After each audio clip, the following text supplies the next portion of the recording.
Kak, boleh ceritakan pengalaman makan kapsul moringa? Yang kapsul tu kita makan tangan kita yang ketat ni, dia dah tak ada rasa apa. Dah tak ketat? Dia kita kan ketat lah, macam gini kan macam ketat dah tak ada rasa apa dah. Dah tak ketat lah, Alhamdulillah. Lagi perubahan apa yang Kak rasa? Senang tidur. Senang tidur. Kan? Senang tidur.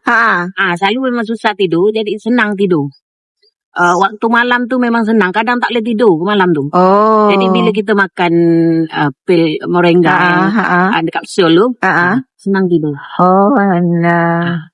Lepas tu dia punya minyak dia tu sedap. Bam moringa. Bam moringa tu. Akak sapu bahagian mana? Tengkuk lah. Tengkuk. Lalu, waktu nak tidur ke apa? Kalau ada rasa lenguh-lenguh je, bawa pakai sayang. Sedap minyak tu. Alhamdulillah. Bantulah. Akak ada masalah darah tinggi je lah. Darah tinggi kerja manis pun ada. Jadi ada kawan tu dia cakap, dia kerja manis, dia makan pil moringa tu, gula dia tinggal 8. Daripada? Selalu memang belas-belas. Dia tinggal 8. Sini, Jana. Dia orang banyak makan dah moringa dah.